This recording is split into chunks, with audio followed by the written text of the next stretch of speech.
And now, Roma Wines, R-O-M-A, made in California for enjoyment throughout the world. Roma Wines present Suspense. Tonight, Roma Wines bring you Mr. Jack Carson as star of Easy Money, a suspense play produced, edited, and directed for Roma Wines by William Spear.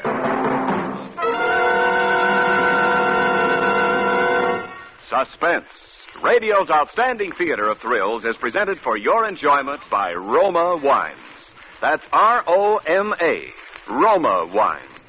Those excellent California wines that can add so much pleasantness to the way you live, to your happiness in entertaining guests, to your enjoyment of everyday meals. Yes, right now, a glassful would be very pleasant as Roma Wines bring you Jack Carson in a remarkable tale of suspense.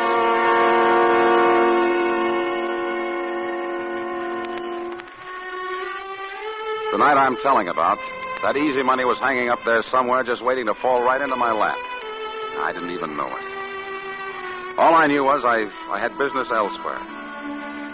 I was playing the piano at Mario's over in Brooklyn, but that night I slipped out early. I didn't even tell Ellen. I just left.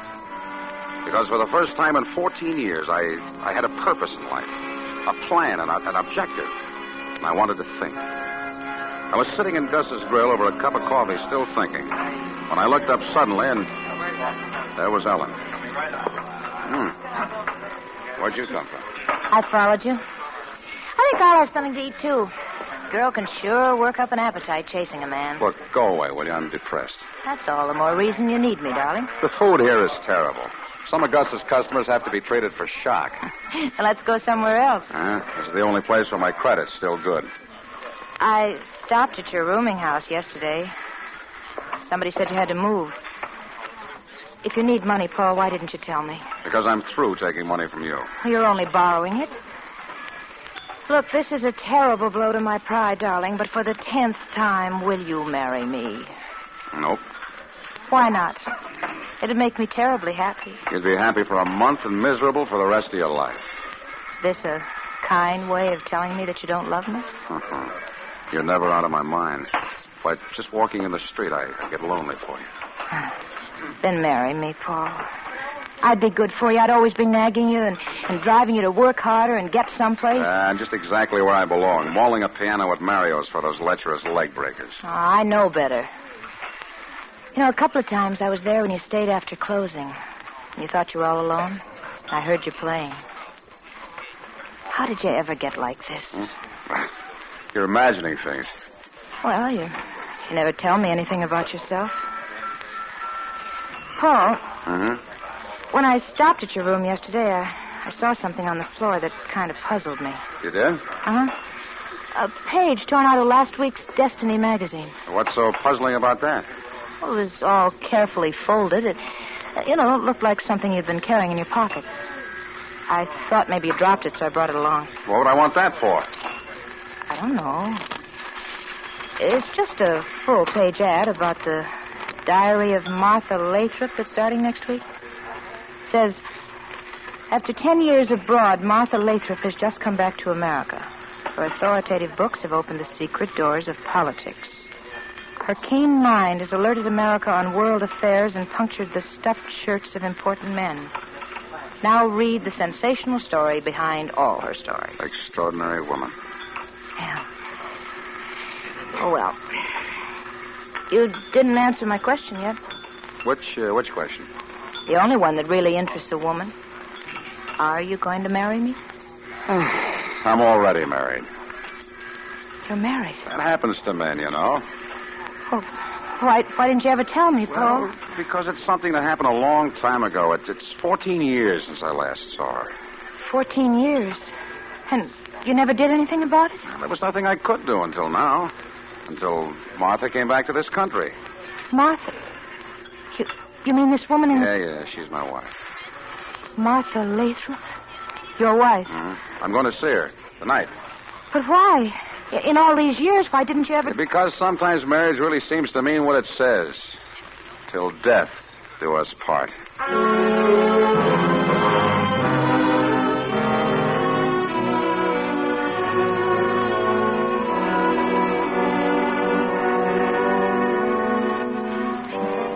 I left Ellen and went up there. She was living in a big converted brownstone on Gramercy Place overlooking the park. The door was opened by a rough-looking character who would have been a lot more convincing as a private dick than as a butler, which is what he was apparently supposed to be. For a moment, I wondered if he knew anything about me. If this watchdog might be the one person she could have told to warn him against me. But, of course, I was wrong. Not with her pride, not her, not Martha. Yes? I want to see Miss Lathrop. You have an appointment? No, but... Then you can't see her. Now, wait a minute. Without an appointment, you can't see her. Nobody can see her. Miss Lathrop is a very sick woman. Sick? The newspapers didn't say anything about it. Never mind what the newspapers said. You heard what I said. Well, look, just give her this watch. I'll wait.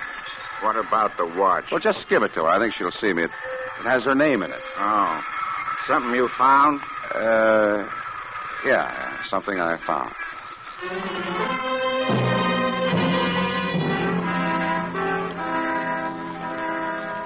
He took the watch and went upstairs. I knew the watch would work because Martha herself had given it to me as a wedding present. I knew exactly how it would work, up to a point. And if she still wouldn't give me what I wanted, I was ready for that, too. But there was something about the whole setup that I didn't get. The house itself, dark and somber as a prison. The pug-ugly butler. The part about her being sick. It didn't fit. It just didn't fit with what I knew about Martha Lathrop. I sat down in the living room to wait. It almost jumped out of my skin. It was a big bird like a parrot, a macaw or macaw, whatever it's called, peering at me through the bars of a cage. I remembered now reading about how some big game hunter had given it to her. It was big and bright-colored and mean-looking, with a green stripe between its eyes, which gave a really quite startling impression that the thing was wearing spectacles. I was still staring at it when I turned and I saw Martha. For the first time in 14 years.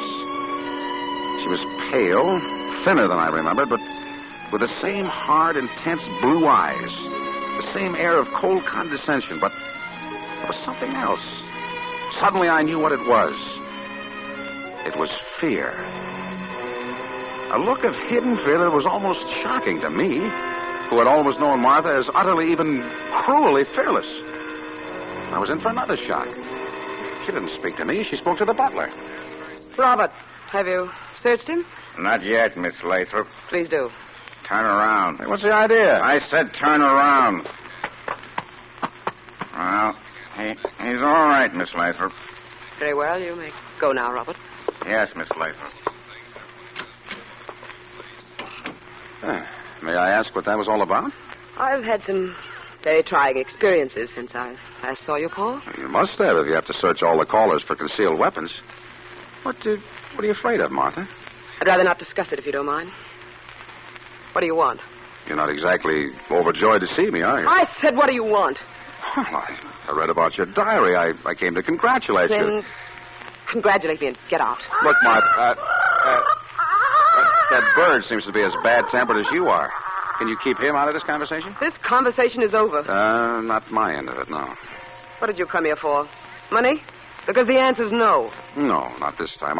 This time I want something money can't buy. One of the very few things it can. What's that? To be free, Martha. Why? So that I can marry again. Did I happen to say something funny? I suppose to some people love isn't funny, is it? Wasn't to me when I married you. That was the one bad miscalculation I made in my life. I know. I knew that first time you went to Paris for a newspaper, I'd never see you again. You said going away would only be temporary, but as the French say, there's nothing so permanent as the temporary. Why didn't you get a divorce then? Why didn't you think then that someday you might want to marry again? After my experience with you? My dear Martha, what I thought of women after that isn't fit language even for your ears. But you weren't above taking money from a woman, were you? You weren't above forging checks with my name, were you? I needed it. And I knew your vanity. That was my temptation and my safety. That you couldn't bear to look ridiculous by admitting that you had a no-good bum of a husband. We made our bargain. I could have sent you to jail. I still can't remember that. Now, why didn't you divorce me? Because you didn't want me, but you couldn't bear the thought that I might be completely free of you. That's ridiculous. Someone once said that we kill the thing we love. Are you trying to say I still love you? You? Oh, maybe in a twisted sort of a way. Because mine was the only love you ever really had. Maybe somewhere deep in your mind you're trying to keep the bleached bones of it.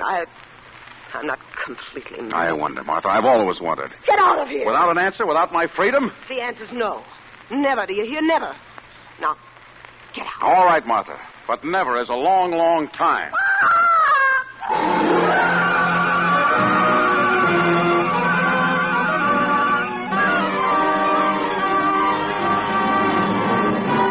For Suspense, Roma Wines are bringing you Jack Carson in Easy Money, a radio play by Sidney Renthal. Roma Wines' presentation tonight in radio's outstanding theater of thrills, Suspense.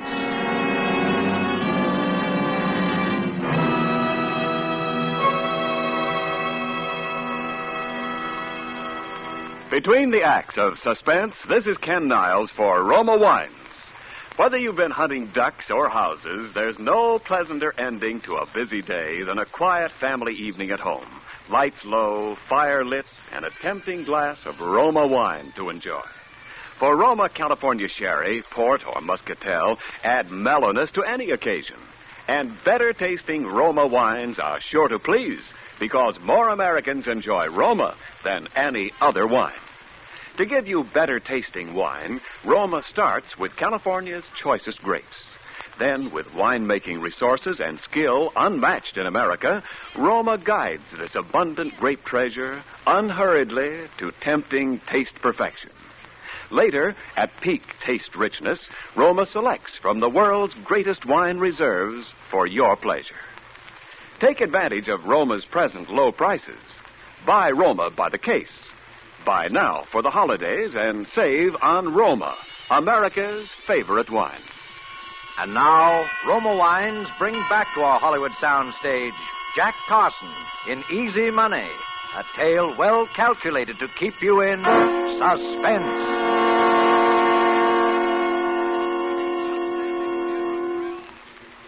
So, Martha wouldn't give me a divorce. All right, I could have stood that. But that business about sending me to jail, that was different. And I knew my Martha. And I knew that now that she was back from Europe and could do it, she still hated me enough so that someday she'd yield to the temptation and would do it. Yeah, but that was all right, too. Martha wanted to play that way. I was ready. I was way ahead of her. In a place like Mario's, the customers we have, you can get a hold of almost anything you want if you know who to ask. So the first thing I got was nitrazine because it was the easiest and one of the deadliest. And the next was a bunch of keys, passkeys. And that was all I needed. So the next night after I left Mario's, I just waited out in the park across the street. I was prepared to wait there every night for a week if I had to. But it was less than an hour. A taxi drove up in front of the house. A well-dressed, well-heeled-looking gent got out and went in. The taxi waited. In about 10 minutes, he came out again with Martha, and they drove off. A little time after that, the butler left. I walked across the street. And the third key I tried let me in the door.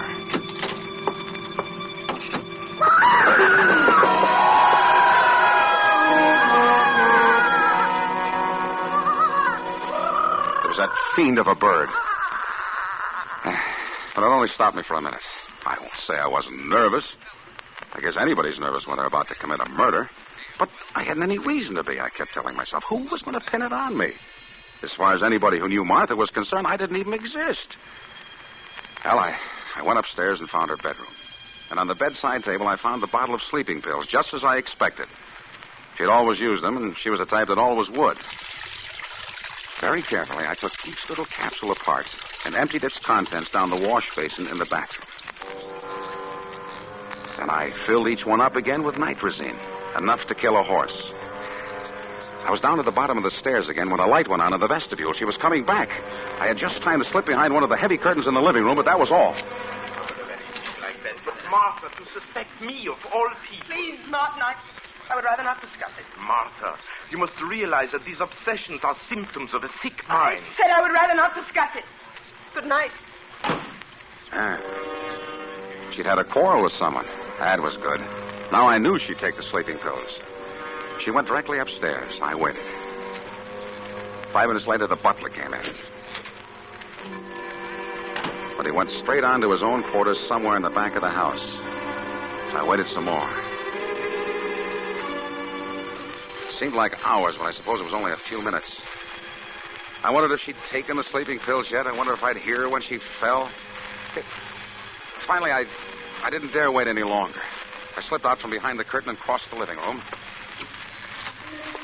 And I just closed the front door quietly behind me when a light went on inside. I pressed into a corner of the vestibule. Through the glass panel of the door, I could see Martha in a negligee coming down the stairs, and she had a bottle in her hand.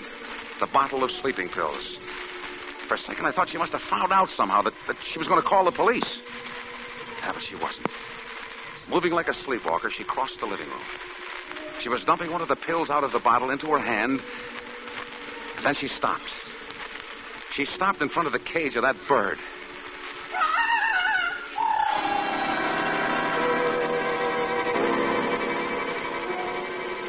Suddenly, I saw the whole thing.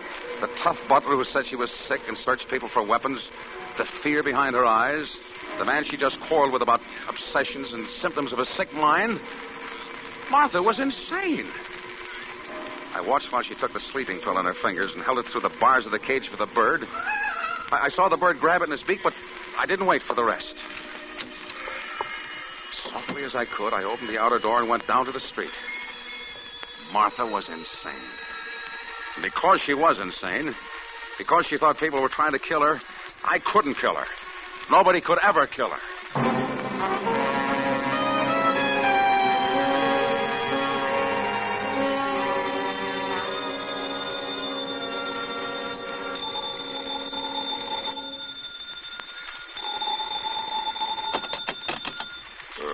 Hello. Paul, are you all right? Alan? Yeah, sure, I'm all right. What time is it? 11 o'clock. I just saw the papers. Saw the papers? About Martha Lathrop. What? What about her? She's dead. Poisoned. Poison? They found nitrazine. But that's impossible. It couldn't be. I'm afraid it's true, Paul. Ellen, where are you? At Gus's. Wait there.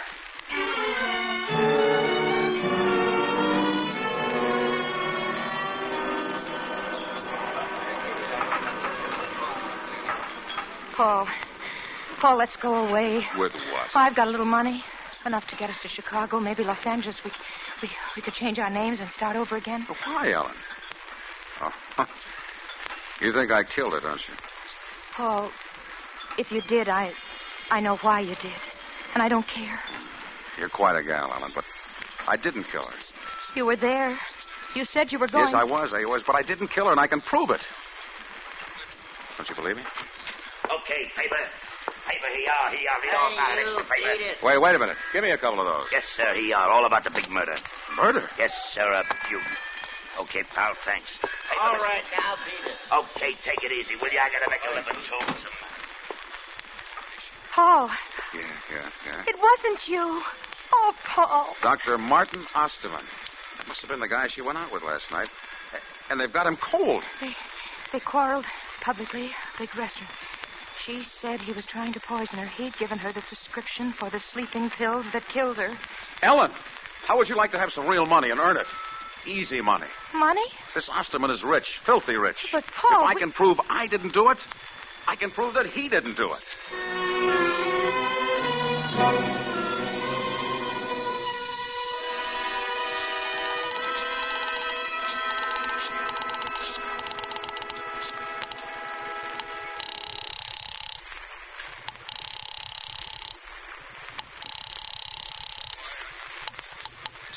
Harrison, Winters, and Forbes. Which one is handling the Osterman case? Why, I'll give you Mr. Harrison. Hello? Mr. Harrison? Yes? The papers say that you're Dr. Martin Osterman's lawyer, is that right? Oh, yes, that's right. Who is this? Your client's in a pretty bad way, isn't he? Look here, I'm not in the habit of speaking over the phone to people You'll that speak to me, because I can prove he's innocent. You can what? That's what I said. I can prove it.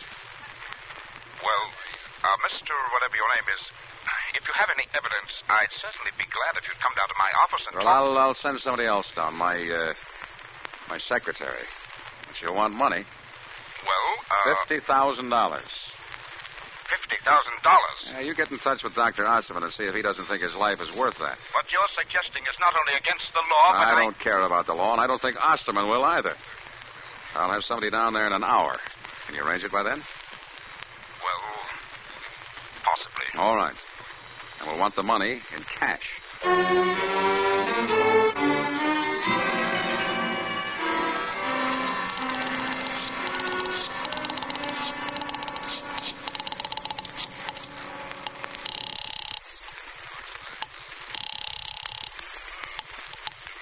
Harrison, Winters, and Forbes. There's a young lady waiting for this call in Mr. Harrison's office. I want to speak to her. Oh, yes.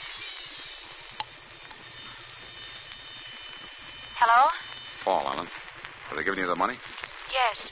Did you count it? Yes? All right, put Harrison on, and then start for Grand Central Station. All right, Paul. He wants to talk to you. Thank you. Hello? Mr. Harrison? Yes. All right, here's the dope. Martha Lathrop was not murdered. She committed suicide. What? Suicide? And here's the proof. She was suffering from delusions. She thought people were trying to kill her, poison her, and so on. Dr. Osterman confirms that, of course. Yes, What he doesn't know is that it had gone so far she was trying out things she ate on that big parrot she had. The macaw? Yeah, the butler will confirm that. Anyway, she tried out those sleeping pills on the bird before she took them. And you'll find a dead bird in the house to confirm that. Good heavens. So she knew those pills were poisoned before she took them. Martha Lathrop killed herself.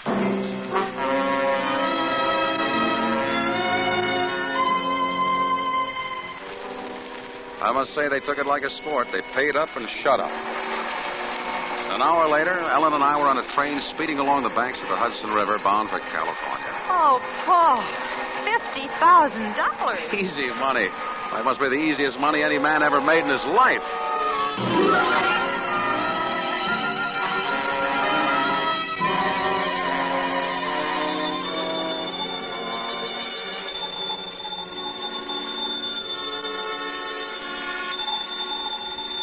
Must have been about 2 weeks after we got to California that I got the phone call. Is this Mr. Bentley? Yeah? My name's McNulty. I run a pet shop downtown. You must have the wrong number. Oh, no, I don't think so. I got something down here you might be interested in. A bird. A bird? Yeah, a macaw. Real beauty. Got a green stripe between his eyes. Makes him look exactly as though he's wearing glasses. You interested? No. No, I'm... Oh, I could easily bring him up to show you. I got your address. No, I said I'm not interested.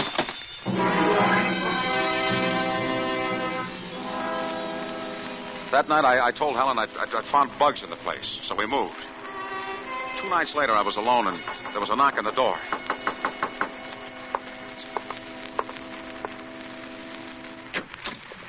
Bentley? Huh? What do you want? I brought the bird anyway, Mr. Bentley. I thought sure you'd want him when you saw him. Look, I said... had quite a time finding where you'd moved to, though. Oh, look, isn't he a beauty? Look, I told you that. Did you see one like him before? Oh, they're very rare, very rare. What made you think I'd want him? I just thought you would. Don't you want him? How much? Well, now, like I say, that's a very rare bird. 500? Oh, yes, that'd be all right, Mr. Bentley. Here. Oh. Thank you, Mr. Bentley. And I'm sure you'll enjoy it. Now, get out. Yes. Good night, Mr. Bentley.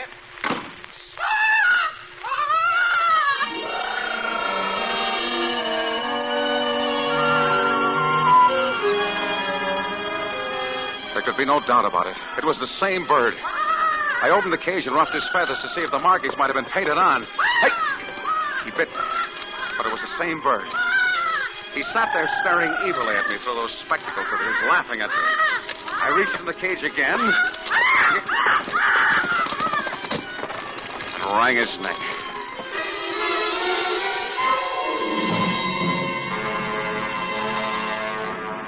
I wrapped the body up in a newspaper. I got a shovel out of the garage. I drove about 5 miles up Topanga Canyon and parked in the side road of my light's house. I went down into the canyon and started digging. I dug like a madman. The sweat was running into my eyes, and I was gasping for air. And suddenly a light was shining full in my face. All right, Bentley. Wait, the bird is dead. I couldn't have done it. I couldn't have killed her. The bird is dead!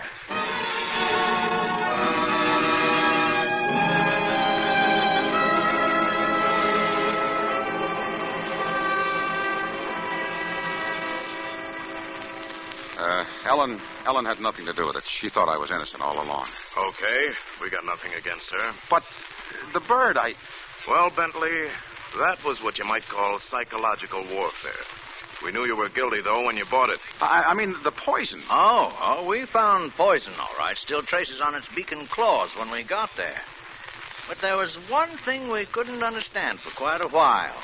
Dr. Ditmars of the Bronx Zoo finally tipped us off. But if Martha took the poison, I saw her give it to that bird. I saw the bird gobble it up. Why didn't it die? Yeah. You see, with this nitrosine, some birds can take that stuff by the spoonful, and it won't even faze them. You just picked the wrong kind of poison. And the wrong kind of bird.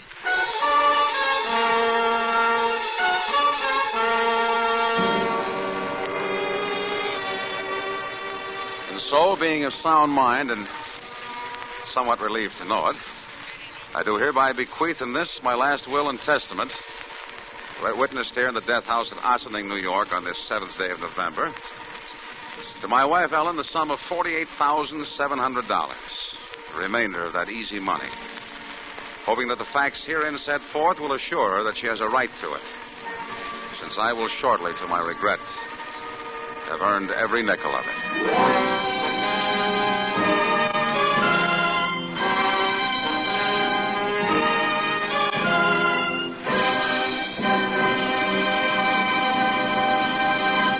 Suspense.